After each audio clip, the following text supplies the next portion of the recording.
Au nom de Dieu, le tout miséricordieux, le très miséricordieux, que la paix de Dieu et son salut soient sur l'ensemble des messagers. Que la paix de Dieu soit sur vous, chers cheminats.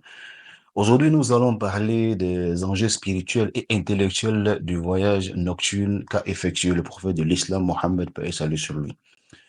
Effectivement, au cours de la prophétie, un événement extraordinaire s'est produit pendant la 10e année.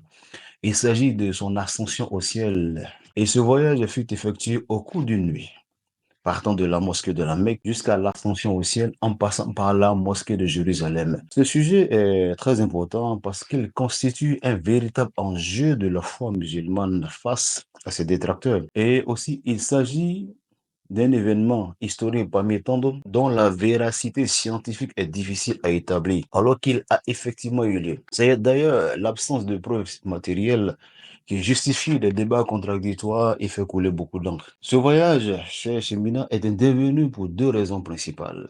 D'abord parce que le messager avait perdu ses soutiens principaux humains, que sont son oncle et son épouse Khadija, et il fallait donc qu'il soit rassuré que son véritable soutien était Dieu lui-même.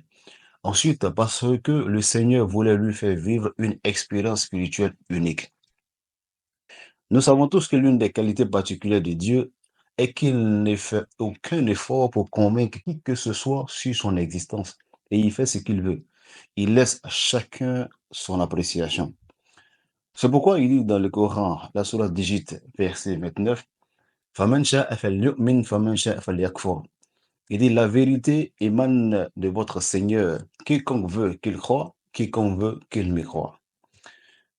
Le voyage nocturne chez Shimina est donc l'un des événements qui confirme l'existence de la divinité et l'étendue de ses pouvoirs qui va au-delà des perceptions de nos sens ainsi que le temps et l'espace. Le Coran nous dit, ne sais-tu pas que Dieu est capable de toutes choses? Ne sais-tu pas qu'à Dieu appartient le royaume des cieux et de la terre et qu'en dehors de Dieu, vous n'avez ni protecteur ni secoureur? Sourate 2, verset 106-107. Dans le Coran, au verset 2 de la sourate Fatiha, c'est-à-dire la première sourate du Coran, il fait une annonce majeure. Le Seigneur nous dit, louange à Dieu, Seigneur de l'univers. Ce verset confère à Dieu son titre de propriété sur l'univers et justifie l'envoi de ses messagers pour nous faire part de ses volontés. Il dit encore dans la sourate 6, verset 1, louange à Dieu qui a créé les cieux et la terre et a établi les ténèbres et la lumière. Alors, même si certains esprits cartésiens n'hésitent pas à contester son existence et ses miracles, Isaac Newton, quant à lui, en fait l'exception en affirmant que la gravité explique le mouvement des planètes, mais elle ne peut expliquer qui les a mis en mouvement. C'est Dieu qui régit toutes choses et qui sait tout ce qui existe. Fin de citation. Alors, pour revenir donc au voyage nocturne, le Coran nous dit quoi? سبحان الذي أسرى بعبده ليلا من المسجد الحرام إلى المسجد الأقصى إلى آخر الآية. Gloire et pureté à celui qui, de nuit, fit voyager son serviteur Mohammed de la mosquée Al-Haram à la mosquée Al-Aqsa, c'est-à-dire celle de Jérusalem, dont nous avons béni l'alentour afin de lui faire voir certaines de nos merveilles. C'est lui vraiment qui est l'audient et le clairvoyant. Surat 17, verset 1. Avant de relater le récit, Dieu commence par un préalable en disant Subhana, c'est-à-dire gloire et pureté à lui. Cette formule est utilisée pour exprimer sa puissance face à ce qui peut embarrasser l'entendement humain, soit pour réfuter une imagination négative, une impossibilité ou une incapacité qu'on veut lui attribuer.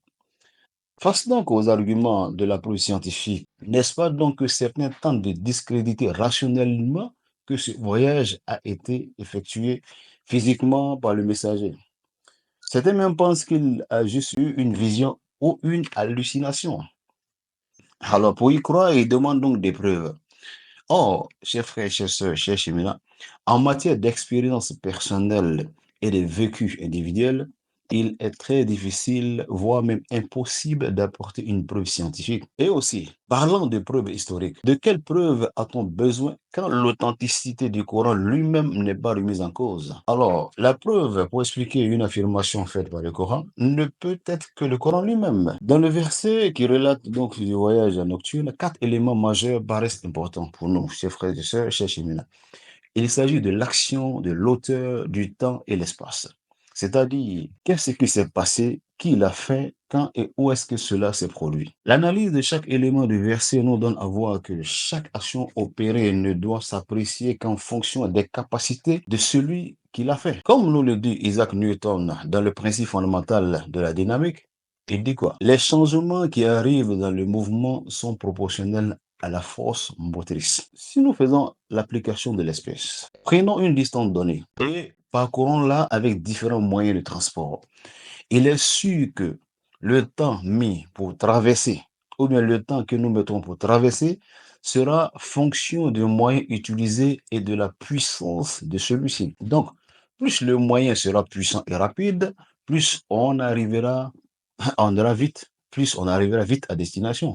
S'il était dit dans le verset que le messager avait voyagé vers le ciel, il serait évident que l'on s'interrogeait sur le moyen qu'il aurait utilisé pour y parvenir. Alors qu'ici, Dieu s'est attribué le voyage et non à son serviteur lui-même. Il dit, pureté à celui qui a fait voyager son serviteur et non le serviteur qui a voyagé. Ce qui veut dire que le messager n'était pas le maître du voyage. Il était transporté en subissant une loi et une force qui était au-dessus des capacités humaines. C'était le maître du temps et de l'espace, était l'auteur du voyage. Et en principe, quand la puissance s'exprime, chers frères, chers sœurs, chers cheminants, nul doute qu'il y a transcendance du temps et de l'espace. Le Seigneur nous dit dans la sourate 35, verset 44, et rien dans les cieux ni sur la terre ne saurait réduire l'autorité de Dieu, car il est certes le savant de tout et capable de toutes choses. Alors, chers frères, chers sœurs, chers séminaires, Dieu a mentionné la distance de la Mecque à Jérusalem parce qu'il voulait lier le miracle terrestre au miracle céleste pour permettre aux voyageurs habitués à ce parcours d'attester la véracité du récit. C'est ce qui fut fait lorsque les Mécois se sont renseignés après leur échange avec le messager. Dieu nous donne le Coran dans la sourate 41, verset 53. Nous leur montrerons nos signes dans l'univers et en eux-mêmes jusqu'à ce qu'il leur devienne évident que c'est cela la vérité. Ne suffit-il pas que ton Seigneur soit témoin de toutes choses? Voilà l'interrogation qu'il nous pose. Alors, chers frères, chers sœurs, chers cheminants, traditionnellement, les parents avaient déjà nommé le jour de voyage nocturne le jour de la pintade. Parce que l'envol de la pintade symbolisait pour eux cette ascension. C'était ingénieux. Au cours de cette journée, ils faisaient cuire des pintades qu'ils distribuaient pour la fraternité. Une tradition qui nourrit et fraternise n'est que la bienvenue, chers frères et sœurs. Par contre, ce que vous devez savoir, il n'y a pas de sacrifice à faire au nom de l'islam, hein. Il n'y a ni aussi de prière particulière à faire. Voilà, c'est un jour de voyage. C'est juste un récit que nous relatons, n'est-ce pas, afin que nous puissions avoir connaissance de ce qui s'est passé. Le voyage nocturne est aussi le symbole d'un voyage spirituel personnel. Vous pouvez effectuer un voyage spirituel personnel entre vous et Dieu, c'est possible, mais à condition que vous vous y mettez. C'est-à-dire qu'il faut se mettre dans la spiritualité, il faut se connecter avec lui, il faut rester concentré sur ses recommandations et, comme on appelle, et sur ses interdictions. Et ça, c'est très, très important. La connexion avec Dieu se fait avec la qualité de la relation que nous avons avec lui.